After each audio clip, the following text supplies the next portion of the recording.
Connaissez-vous le roller derby, un sport importé des États-Unis dont la Coupe du Monde aura lieu l'an prochain à Dallas. Il n'est pas encore reconnu officiellement en France et pourtant, vous le verrez, c'est très physique. Attention aux chutes. Hello and welcome to the Action Roller Derby podcast. This is episode number 2. I'm your host, Rodeo Juliette, and with me in the studio is Guillaume Guardet. Hey, what's up, épisode 2 en effet, un spécial coach. Ne ratez pas le coach, comme on dit en anglais, c'est ça? Donc le coach. Ouais, faut pas le louper le coach. Avec un bel invité, Pierre, coach des Aero Derby Girls, mais depuis peu nommé head coach. Oui, le coach principal. De la Team France. Ouais, c'est l'équipe de France de roller derby. Et avant de rentrer dans le vif du sujet, alors d'abord félicitations à Nicolas Braveheart, c'était notre invité de la semaine dernière, pour avoir ramené à Toulouse la Coupe de champion d'Europe de roller derby masculin avec les Quad Guards depuis l'Angleterre. Et 2 mots de remerciement. Oui, yes, thank you for your feedback. Merci beaucoup pour vos messages, merci pour tous vos likes sur la page Facebook et merci de partager chaque épisode après l'avoir écouté sur le net. Internet, voilà. Ouais, let's go. Let's go. There's your whistle. Thank you, Taylor. We're on the way with the big annual Toronto Roller Derby Championship bout. Chicago, on n'en veut pas. San Diego, on n'en veut pas. Miami, on n'en veut pas. Chambéry, on n'en veut pas. Nous tous qu'on veut, c'est Montpellier. Le beau ciel bleu de Montpellier. Nous tous qu'on veut, c'est Montpellier. Le beau soleil de Montpellier. Nous tous qu'on veut, c'est Montpellier. Les jolies filles de Montpellier. Nous tous qu'on veut, c'est Montpellier. Alors, du côté de Montpellier, sous le beau ciel bleu, on est allé à la rencontre de Pierre Ardelier, qui est coach des Aero Derby Girls. Et tout nouveau head coach de la Team France. Voilà, et on va discuter avec Pierre qui va remonter à l'apparition du roller derby à Montpellier. Oui, Montpellier où la situation du roller derby est un peu particulière. Il existe 2 ligues côte à côte sur le même air. Voilà, sur la même agglo. Donc il va nous expliquer tout ça sans plus tarder. Direction Montpellier avec Pierre Ardelier. On y va.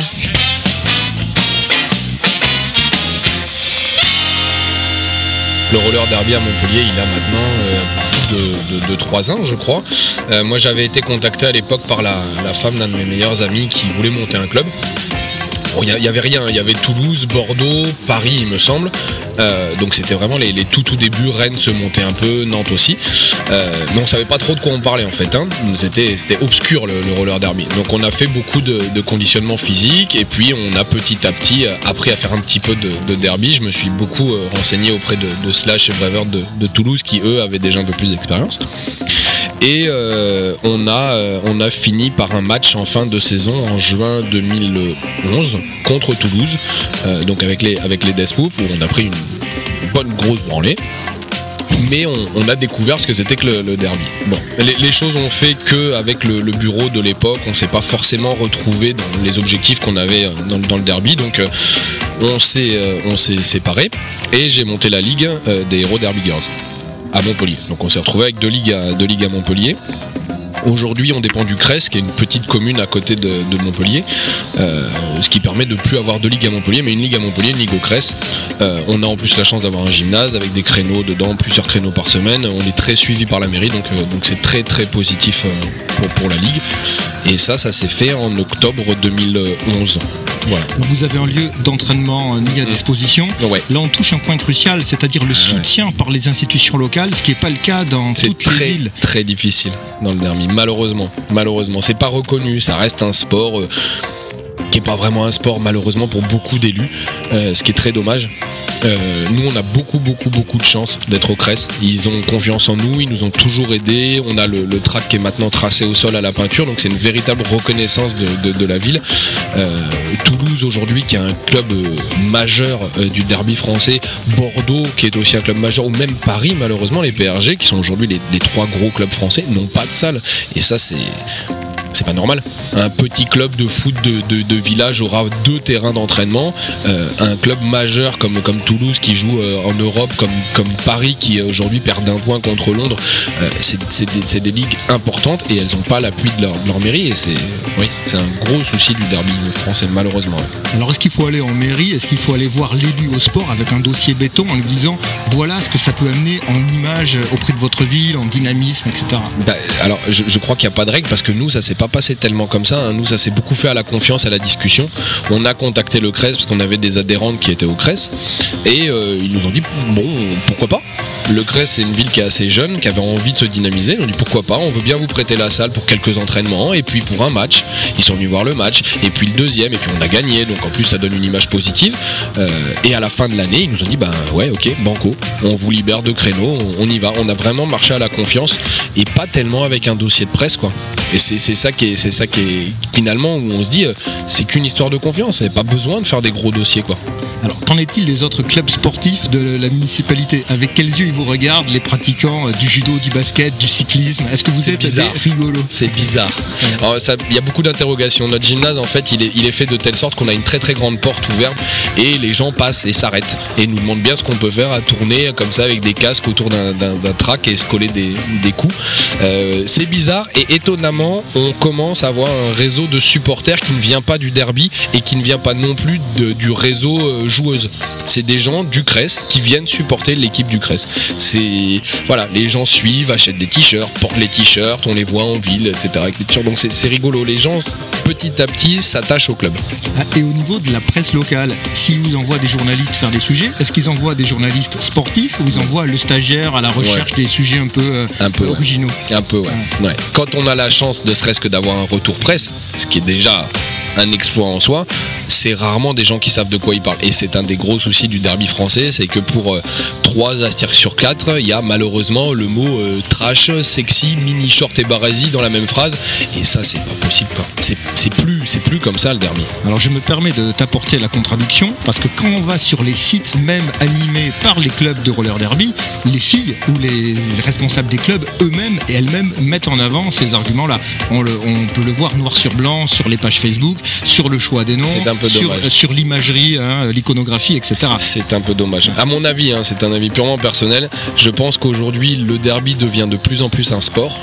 Dans les pays, on va dire nordiques, aujourd'hui il y a le championnat de Suède par exemple qui commence, qui va être télévisé, ce qui est un grand pas. Aux États-Unis, les filles sont vraiment des stars. C'est dommage malheureusement de limiter l'image du derby à un mini short et des barésies parce qu'en plus ça l'est de moins en moins. Aujourd'hui les filles jouent en legging, jouent avec des trucs qui sont faits pour avoir un maximum de performance et plus tellement en mini short. Puis ça fait mal de tomber en mini short et d'aller se faire des pizzas sur les fesses. Hey little girl, what's the matter with you? Don't you like the things I do? You're wearing a frown, I've been shot down.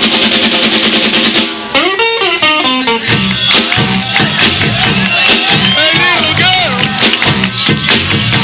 I play a guitar.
je me posais, dans la mesure où une joueuse de roller derby va prendre des coups, ou des coups directs, ou essentiellement des chutes, la question est, peut-on apprendre à encaisser les coups ?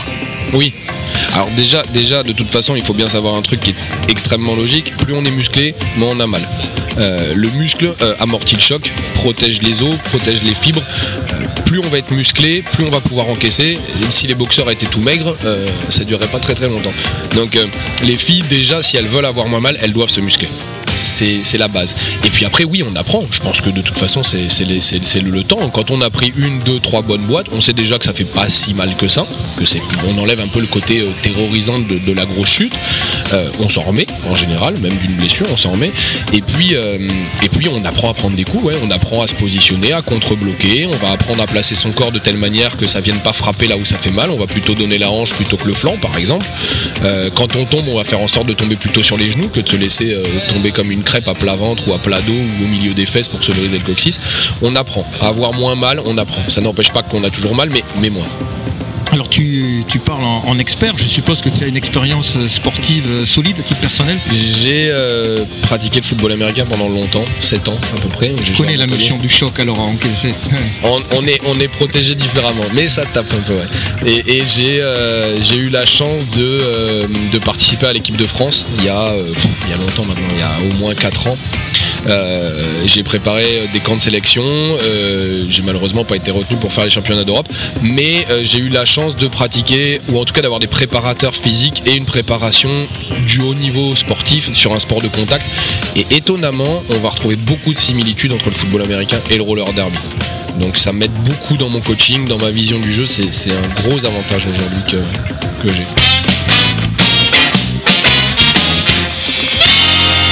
Fisticuffs from Team USA. Sexy Slady from Team USA. Sweetheart from Team Sweden. Susie Hot Rod from Team USA. Pippi Strong-Stocking, Team Ireland. Argentina, Team Argentina. Brazilian Nut, Team Brazil. And we're here to announce the new location for the next World Cup. And the next World Cup is going to be in Dallas. Yay, Dallas! Huge hit to the infield there. One point was scored by Scotland. 5 minutes left, and the crowd goes insane.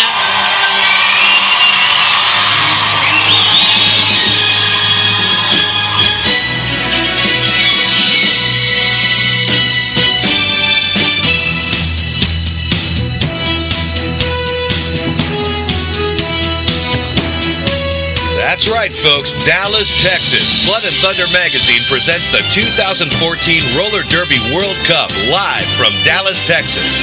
It's all happening on December 4th through December 7th, 2014.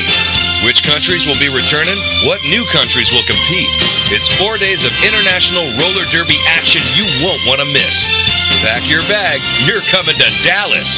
Tickets on sale now at rollerderbyworldcup.com. See you there.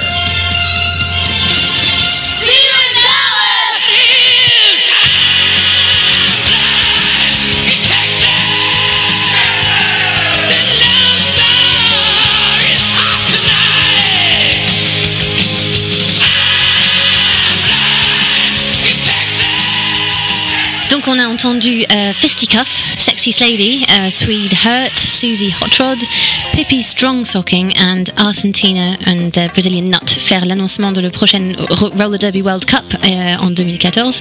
Alors les équipes de tous les pays doivent commencer à se préparer pour la grande compétition à Dallas, Texas en novembre 2014. Ouais, les sélections, ça a commencé au Crest justement, chez Pierre, le 7 juillet, pour les joueuses qui pouvaient se déplacer sur la zone géographique sud. Il y aura une autre session le 18 août à Paris pour la zone nord. Oui, entre les deux, il y a eu Clermont-Ferrand le 28 juillet pour toute la zone centre. Et même France 3 Auvergne était là pour tout expliquer.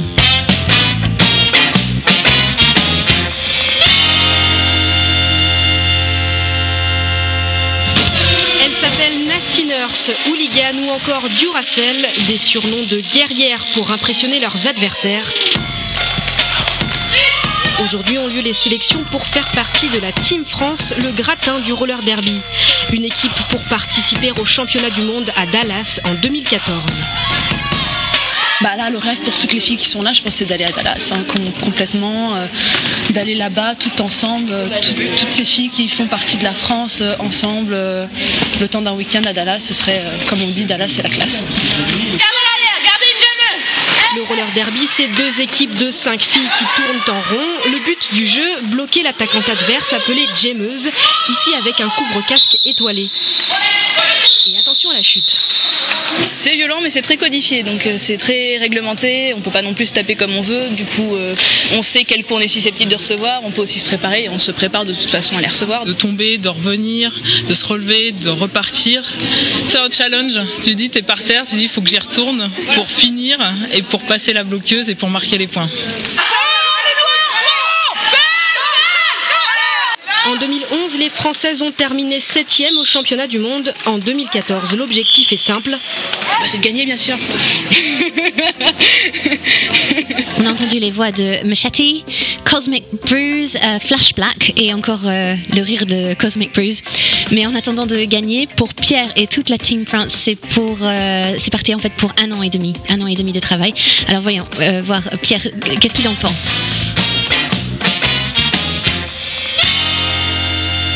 C'est un travail de sélection donc qui commence maintenant et qui va nous amener en décembre 2014. Ouais, exactement, voilà. Dans 1 an et demi. Alors le but premier de la Team France, c'est pas tant la Coupe du Monde, c'est d'avoir une Team France. Ça paraît un petit peu idiot à dire, mais il y en a eu une il y a 2 ans. Et malheureusement, suite à la Coupe du Monde, les choses se sont arrêtées. Et c'est dommage de se dire qu'il n'y a pas une continuité d'équipe nationale. Je pense que c'est important que les filles aient un objectif au-delà de leur ligue. De se dire, voilà, je suis la meilleure bloqueuse de Metz. Est-ce que je peux être la meilleure bloqueuse de la Team France? C'est important. Go inside my astral plane, find out my mental, based on instrumental records. Hey, so I can write monumental methods. I'm not the king, but this is decaf. I stick 'em for the cream. Check it, just how deep can get deep as the abyss. And brothers is mad fish, accept it. In your cross color, clothes you crossed over. Think I totally crossed out and crisscrossed. Who the boss? Get tossed to the side, and on the dark side of the force. Of course, it's the method. Man from the Wu-Tang clan, I be hectic and coming for the headpiece, protect it. 2 tears in a bucket. You want the ruckus? Bustin' at me, bro. Now bust it. Styles like it's buck wild. Method man on pulling valves. I'm sick, insane, crazy. Driving Miss Daisy out of fucking mind. Now I got mine, I'm swayed. Is it real, son? Is it really real, son? Let me know it's real, son. If it's really real, something I can feel, son. Load it up and kill one. Wanna go deal, son. If it's really real. When I was a little stereo, I listened to some champion. I always wonder when I will be the number 1. Now you listen to the doggone, and the doggone son of rain. And in the doggone come test me. Me, I gonna lick out them brains. Brothers wanna hang with the meth, bring the rope. The only way you hang is by the neck. Rope off set, come into your projects, take it as a threat. Better yet, it's a promise coming from a vet on some old Vietnam. You can bet your bottom dollar, hey, I bomb. And it's gonna get even worse, word to God. It's the woo coming through, thinking for they garment. Moving on your last outfall, Mr. Meth. Came to represent and call my name in your chest. You can come test, realize you're no contest. Son, I'm the gun that won that old Wild West. Quick on the draw with my hands on the floor. 9-3-11 with the bucket rhymes galore. Check it cause I think not when this hip hop's like proper. Rhymes be the proof while I'm drinking 90 proof, vodka, no OJ, no straw. When you give it to me, yeah, give it to me raw. I've learned that when you drink absolute straight, it burn. Nothing in my chest here is a perm. I don't need a chemical blow to pull up. All I need is chemical bank to pay them up. On parle du coach, mais moi, ce qui m'intéresse de savoir maintenant, c'est quelle est sa fonction, quel est son but. C'est-à-dire, comment ça marche le coaching, en fait. C'est aussi, c'est quoi la vision personnelle du futur head coach de la Team France? Comme on a eu Pierre sous la main, coach des HDG, héros Derby Girls, et tout nouveau head coach Team France, eh bien, on lui a posé cette question fondamentale du rôle du coach.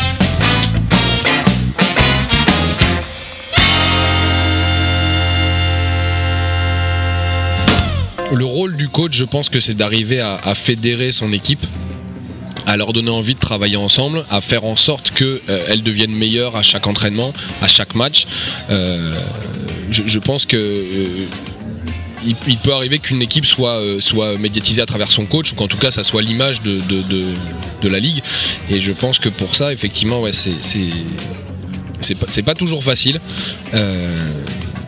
C'est pas toujours facile. Il faut arriver à avoir un rôle directif, mais en même temps suffisamment proche des filles pour pas que ça devienne l'armée, quoi. Ça reste un sport loisir, hein. C'est bien ce qu'on dit, c'est pas payé.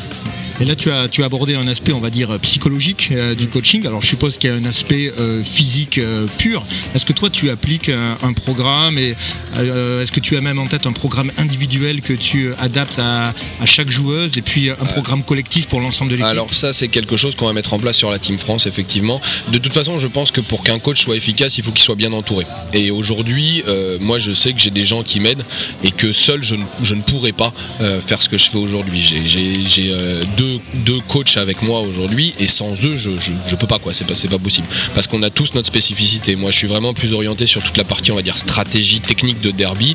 J'en ai un qui est très très bon patineur, et qui lui va être tout sur la partie technique de patinage pour être plus à l'aise, et j'ai un préparateur physique en plus dans ma ligue. Donc des programmes individuels, on l'a pas mis en place au HDG, parce que je pense qu'aujourd'hui l'investissement des joueuses ne le permettrait pas. Ce serait pas utile. Elles en ont pas envie, et elles le feraient pas, donc autant ne pas le faire.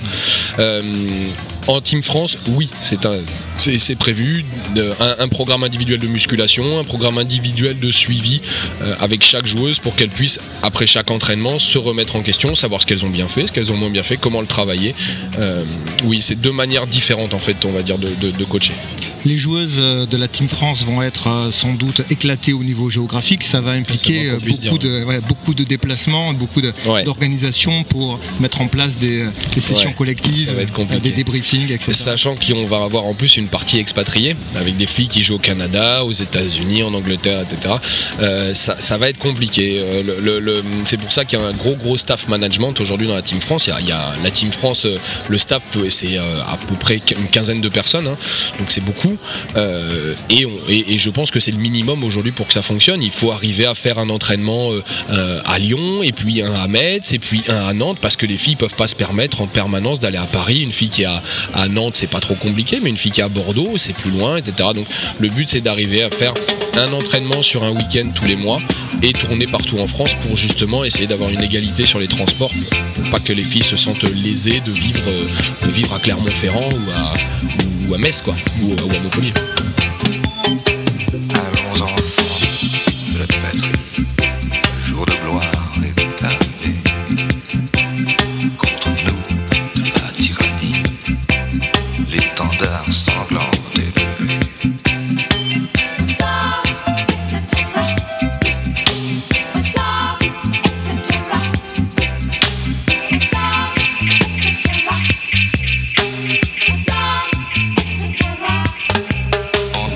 Alors en France, il y a des matchs qui sont organisés, mais il n'y a pas de championnat structuré à proprement parler.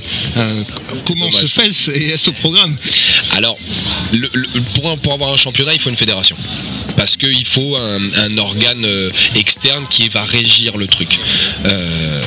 Aujourd'hui, le roller derby et la Fédération française de roller, c'est des discussions qui sont compliquées. C'est des discussions compliquées déjà parce que un véritable organe fédérateur au sein du roller derby français, il y a le FROG, qui se met en place avec un peu de temps, hein. C'est long à faire, il faut que tout le monde soit d'accord, etc. Le FROG, c'est on va dire un groupe de réflexion et de Exactement. Le FROG, c'est en fait, le but étant d'avoir une espèce de groupe ouvert où chaque représentant de ligue, que ce soit président ou autre, se retrouve et discute de l'avenir du derby français. Qu'est-ce qu'on peut faire, comment on peut le faire, est-ce qu'on peut faire les choses mieux, est-ce qu'on peut se fédérer. Il faut qu'ils soient d'accord, il faut que la Fédé accepte les conditions, il faut que le FROG accepte aussi les conditions de la Fédé. Et puis le roller derby a aussi une image extrêmement indépendante, un passé indépendant, c'est du do it yourself, hein, voilà. Et c'est pas évident aujourd'hui, les ligues ne veulent pas forcément se fédérer parce que ça sous-entendrait fermer un petit peu ce côté liberté du derby.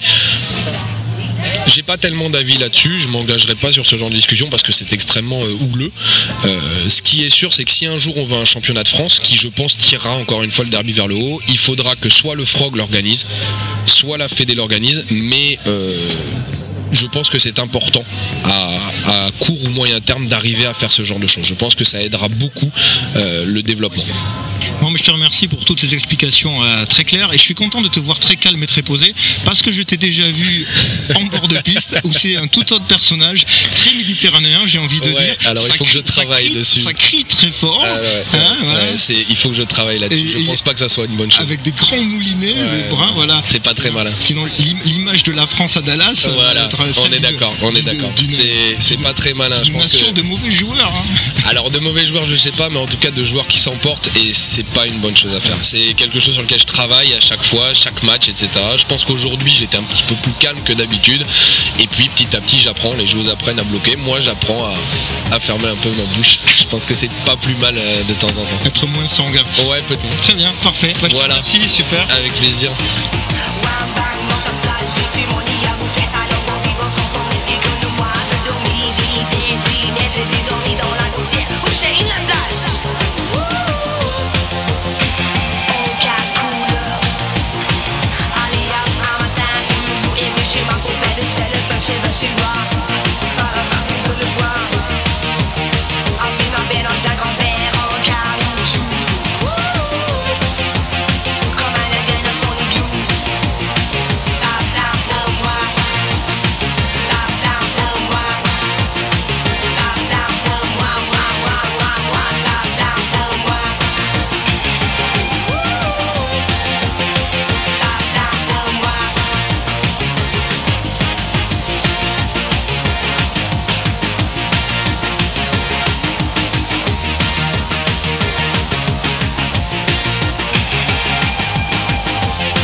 Ok, merci à Pierre de nous avoir reçus, et bonne chance pour la suite. Yeah, fingers crossed. Alors Juliette, tu nous dis un peu de quoi était faite la playlist aujourd'hui?